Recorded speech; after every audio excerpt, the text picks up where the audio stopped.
Hello guys, അപ്പൊ ഈ കൊച്ചു വെളുപ്പാങ്കാലത്ത് ഒരുങ്ങിക്കെട്ടി എങ്ങോട്ടാണെന്ന് അപ്പൊ ബാംഗ്ലൂരിലുണ്ടായിട്ട് KR മാർക്കറ്റ് പോകാതിരുന്ന എങ്ങനെ? അപ്പൊ ഇന്നത്തെ ഈ വെളുപ്പിനത്തെ യാത്ര അങ്ങോട്ടാണ്. കുറെ നാളത്തെ പ്ലാനിങ്ങിന് ശേഷമാണ് ഇങ്ങനെ ഒരു പോകും. അതിന്റേതായ സന്തോഷമുണ്ട്, അതുപോലെ തന്നെ ഉറക്കം വരുന്നു. രാവിലെ മാത്രം കിടന്നുറങ്ങുന്ന മൂങ്ങകളാണ് ഗൈസ് ഞങ്ങൾ. അങ്ങനെ ഒരു ഊബറൊക്കെ പിടിച്ച് മെട്രോ സ്റ്റേഷനിൽ ചെന്നപ്പോഴാണ് ദേ കിടക്കുന്നത്. ഞങ്ങൾ അവിടെ ചെന്ന ഒരു 5:45 ആയിരുന്നു. അപ്പൊ ഈ ക്ലോസ് ആക്കിയിട്ടേക്കുന്ന കണ്ടപ്പോഴത്തേനും ഞങ്ങൾ അവിടെ ഇരുന്ന ഒരു ചേച്ചിയുടെ അടുത്ത് കാര്യം അന്വേഷിച്ചു. അപ്പൊ പുള്ളിക്കാരി പറഞ്ഞു 6 മണിയാവോ ഇത് തുറക്കാനായിട്ട്. അങ്ങനെ അതും വിശ്വസിച്ച് 6 മണി വരെ ഞങ്ങൾ അവിടെ. പിന്നെയാണ് ആരോ പോയി ചോദിക്കുന്ന കേട്ടപ്പോഴാണ് ഞങ്ങൾക്ക് മനസ്സിലായത് അത് 7 മണിക്ക് തുറക്കുള്ളായിരുന്നു. സൺഡേ മാത്രം മെട്രോ സ്റ്റാർട്ട് ആവുന്നത് 7 മണിക്കാണ്. പിന്നെ അവിടെ ഇരുന്നിട്ട് കാര്യമില്ലല്ലോ. അങ്ങനെ ഓടിച്ചെന്ന് ബസ് സ്റ്റോപ്പിൽ നോക്കിയപ്പോ ദേ നമുക്കായിട്ട് ഒരു ബസ് അവിടെ കിടക്കും. പിന്നെ അതിൽ വലിഞ്ഞു കയറി. അങ്ങനെ ഒരു നീണ്ട യാത്രയ്ക്ക് ശേഷം ഞങ്ങൾ അവിടെ എത്തിപ്പെട്ടു സുഹൃത്തുക്കളെ. അങ്ങനെ ചെന്നിറങ്ങിയത് ഞങ്ങൾ വലിയൊരു ജനസാഗരത്തിന്റെ ഇടയിലേക്ക്. എന്തോന്ന് തിരക്ക് അവിടെ. ഫ്രണ്ടിൽ നിന്നും ബാക്കിൽ നിന്നും സൈഡിൽ നിന്നും എല്ലാം മൊത്തം പൊടി ബഹളം. കുറെ പേര് ബൾക്കായിട്ട് പൂക്കളൊക്കെ എടുത്തിട്ട് പോകുന്ന കാണാൻ. ഞാൻ എന്റെ കവർ ഫോട്ടോയിൽ കൊടുത്തിരിക്കുന്ന പോലത്തെ ഓട്ടോറിക്ഷ നിറയെ പൂക്കളൊക്കെ ആയിട്ട് ഞാനൊരു സീനറി കണ്ടു. അടിപൊളിയായിരുന്നു. അത് ഞാൻ വീഡിയോ എടുത്തായിരുന്നു, പക്ഷെ വീഡിയോ ഓണാക്കി. അങ്ങനെ ഒരു ജാതി തിരക്കിനിടയിൽപ്പെട്ട് ഞങ്ങൾക്ക് വേണ്ട പൂക്കളൊക്കെ തപ്പി പിടിച്ചു. ആദ്യമൊക്കെ കത്തി വിലയായിരുന്നു. തുടക്കത്തിൽ 100 എന്നൊക്കെ പറഞ്ഞ ഉള്ളിലേക്ക് ചെന്നപ്പോഴത്തേനും അത് 50 രൂപയ്ക്ക് കിട്ടി. ഞാൻ ഈ സൺഫ്ലവർ ആയിരുന്നു. ഇതിന്റെ റേറ്റ് നിങ്ങൾക്ക് ഗസ് ചെയ്യാൻ പറ്റും?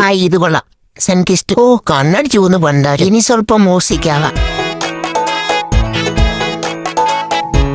കൊള്ളാം. പിന്നെ ഏതായാലും പൂക്കളൊക്കെ വാങ്ങിയതല്ലേ, കുറച്ച് ഫോട്ടോസ് എടുക്കാന്നും പറഞ്ഞ് ഞങ്ങൾ നേരെ മെട്രോ സ്റ്റേഷനിലേക്ക് വിട്ടു. ഫോട്ടോസ് എടുക്കാൻ എങ്ങോട്ടാ പോയെന്ന് അടുത്ത വീഡിയോയിൽ കാണുന്നവരെ ടാറ്റ ബൈ ബൈ. അപ്പോൾ അത്രേ ഉള്ളൂ.